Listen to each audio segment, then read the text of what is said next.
Halo guys, saya punya dua benda ini. Satu yang ini ya, kedua ini sama sih sebetulnya. Dua benda ini udah lama saya miliki dan sudah bertahun-tahun yang lalu saya dapatnya. Eh, ini dulu malah dapatnya masih lengkap dengan kotaknya, dengan buku manualnya. Cuma nggak ada ini pembuka matanya ini. Kalau dulu ini dapatnya cuma gini aja, nggak dapat kotak segala macam, tapi pas saya coba di rumah normal, dua-duanya normal banget. Ini adalah gergaji yang disebut namanya jigsaw ya. Yang saya punya ini Bosch GST65E profesional. Di sini ya Bosch ya. Terus di sini ada ini penguncinya, ini untuk apa ya, untuk mengaktifkan ya, trigger untuk mengaktifkan si gergajinya ini. Udah itu di sini ada setelan kecepatan maksimal yang bisa kita dapat dengan menekan ini. Semakin ke sini semakin cepat dia ya. Tinggal menyesuaikan dengan kebutuhan aja, kan ada memotong hal-hal yang tidak dihindari menggunakan kecepatan tinggi. Kalau ini penguncinya ya guys ya, supaya kita nggak capek-capek terus-terus nekan gitu. Ini jigsaw, sejenis gergaji. Ini adalah jenis gergaji favorit saya.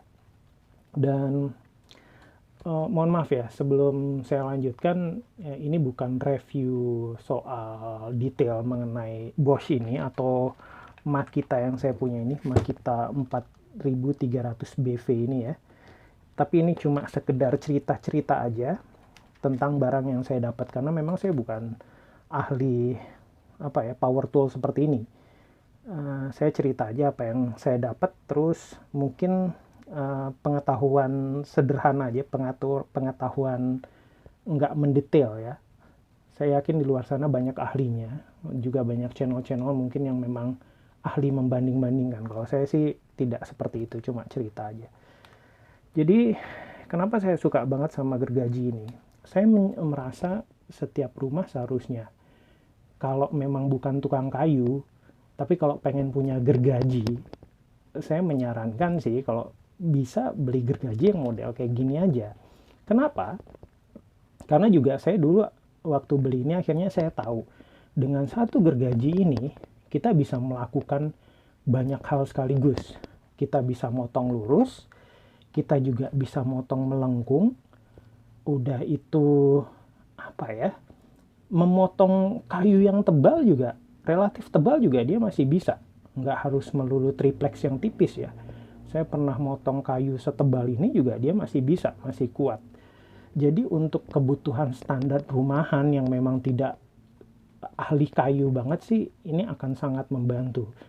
Kan ada gergaji yang memang dia hanya bisa motong lurus, walaupun masalah kerapian sih memang ya, gergaji yang memang spesialis potong lurus itu tidak terkalahkan. Tapi kan kalau kita memang cuma kebutuhan rumahan yang sesekali aja, alangkah baiknya kalau kita punya satu alat tapi bisa untuk berbagai macam kegiatan memotong, entah lurus, melengkung. Nah ini bisa guys. Jadi dia tidak hanya melulu potong lurus dan tidak hanya untuk memotong kayu. Ini juga bisa untuk memotong material seperti besi, segala macam lainnya ya. Kuncinya adalah di mata gergajinya ini. Nanti tinggal kalian beli aja mata gergaji yang untuk motong besi misalnya. Biasanya sih gigi-giginya lebih kecil dan lebih rapat-rapat ya. Kalau untuk yang kayu dia lebih besar-besar dan lebar-lebar. Kayak gini nih untuk kayu. Nah, cara kerjanya sih dia turun naik ya guys ya. Sama seperti gini-gini kayak gergaji gitu. Kira-kira udah kebayang kan? Kalau saya susah memilih kata gitu. Dia mata gergajinya akan turun naik. Tinggal kita taruh aja ini. Udah tuh nanti di sini kayu yang mau dipotong. Terus nanti tinggal tekan terus didorong aja. Udah selesai gitu kan. Nih saya kasih contoh aja ya. Oke guys, ini jadi saya udah pilih kecepatan paling kecilnya ya. Nah ini kalau saya tekan triggernya, lihat kan, dia turun. Ya kan? Nah, ini kalau semakin ditekan lebih dalam, jadi dia turun naik. Karena mata gergajinya ini tidak terlalu lebar, itu yang membuat dia bisa memotong melengkung. Jadi bisa nih kalau motong melengkung. Dulu teman saya ada yang membuat lubang di triplex tebal seukuran kayak panci gitu. Dengan ini bisa. Jadi sekali kerja aja dia bikin lubang di tengahnya, terus dia potong itu bentuk lubang, dan sangat mudah. Jangan berpikiran kalau ini tidak ada tenaganya. Wah ini kuat guys, maksudnya dia bukan cuma bisa motong triplex seperti yang saya bilang. Untuk motong-motong kayu yang relatif tebal juga dia kuat. Udah tuh tinggal disetel aja. Kalau kita mau potong kayu yang agak tebal berarti harus dengan kecepatan tinggi ya, biar mesinnya lebih ringan lagi gitu. Udah itu ininya nih bisa disetel juga kemiringannya ininya, jadi nggak harus posisi kayak gini, bisa dia seperti ini, bisa seperti ini gitu ya guys ya. Udah itu matanya ini banyak dijual, tinggal kalian sesuaikan aja untuk tipe merek apa, karena ada beberapa merek yang berbeda nih ujung yang masuk ke dalamnya ini, nanti saya tunjukkan sebentar. Nah ini dia guys, untuk membukanya itu kalau yang Bosch ini dia harus masukin ke sini. Saya pakai obeng minus ya, karena pas dapat dalam kotaknya itu pembukanya itu udah nggak ada. Jadi ini putar, udah saya putar ya. Nah ini bisa dicopot nih guys. Nah ini dia. Nah tinggal sesuaikan aja, kalian mau beli mata potong kayu apa mata potong besi. Udah itu nanti sesuaikan ininya nih, bentuk ininya dengan tuntutan dari merek yang kalian punya.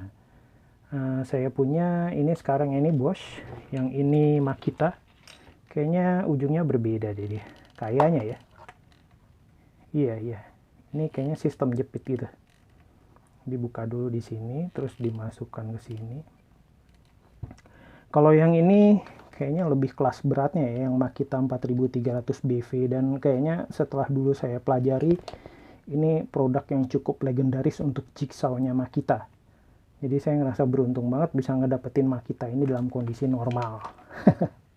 Tapi jarang dipakai juga, bertahun-tahun disimpan aja kayak gitu ya. Nah gitu guys, jadi untuk masangnya tinggal kayak gini, diginiin, nanti dia si punggung gergajinya ini akan bersandar pada kayak semacam ini dudukan di sini nih yang kayak rel gitu ya guys ya.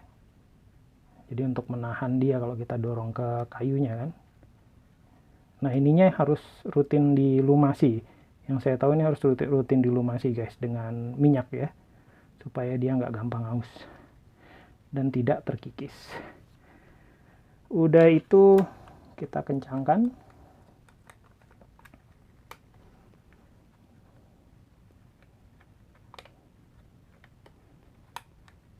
Sebentar. Ya, udah kita kencangkan. Jadi seperti ini dia bentuknya guys. Jadi saran saya kalau buat kalian yang suka kerja-kerja di rumah tapi bukan mendalami secara profesional soal misalnya nih ada di bagian rumah yang nggak beres gitu, kecil-kecilan, pengen kalian perbaiki sendiri dengan motong kayu, lebih baik beli gergaji kayak gini. Karena kalau udah pakai yang gergaji tangan itu ya ampun, itu keringetannya luar biasa ya. Itu benar-benar saya paling dulu sempat kesel banget kalau udah masalah motong kayu itu dengan gergaji tangan yang aduh itu keringetan. Tapi setelah punya ini kalian rasanya pengen ini, kalau perlu datang ke ini tukang jualan kayu, saya potongin semua deh kayunya gitu, karena begitu enaknya guys, tinggal tekaninnya aja udah langsung kepotong semuanya dengan gampangnya ya. Dan ya kita cuma tinggal mendorong aja tanpa tenaga, kita dorong aja sedikit udah dia kepotong. Jadi nggak ada lagi tuh namanya yang keringatan sebesar biji jagung gara-gara pakai gergaji tangan ya. Dan udah kerjaannya lama, capeknya luar biasa.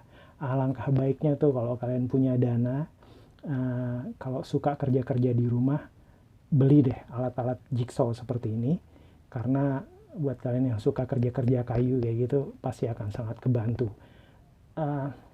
Mungkin melengkapi peralatan dengan berbagai macam alat gergaji lainnya itu akan jauh lebih baik, tapi kalau dana terbatas tapi kalian suka kerja-kerja, mungkin awalnya beli ini aja dulu ya, karena banyak sekali yang bisa dilakukan, pekerjaan yang bisa dilakukan dan sangat terbantu dengan jigsaw seperti ini. Itu dia. Kalau kalian pengen tahu misalnya keunggulan atau kekuatan segala macam, mungkin bisa coba cari di YouTube yang lainnya ya. Ini jauh lebih berat yang Makita ini guys, tapi memang tenaganya sih lebih gila sih ini ya. Berat itu kadang-kadang mempengaruhi ya, berarti motornya lebih gede lagi kan, motor listriknya. Ini juga, tapi yang paling sering saya pakai ini karena dia relatif lebih ringan. Udah itu, kalau ini kan agak gembrot ya, agak gendut ya, udah tuh agak berat. Jadi kalau bukan motong yang luar biasa berat sih, saya cukup yang ini aja. Semuanya sih selama ini tidak pernah ada hambatan ya, motong kayu apapun tidak pernah ada masalah. Nggak harus melulu triplex, kayu-kayu berat, kayu tebal itu juga masih bisa dilakukan sama jigsaw ini. Oke, gitu aja guys. Saya sering dapat barang-barang unik, barang-barang aneh, barang-barang tidak biasa. Akan saya jadikan video. Kalau kalian tertarik pengen tahu barang apa lagi, silahkan subscribe di channel ini. Makasih.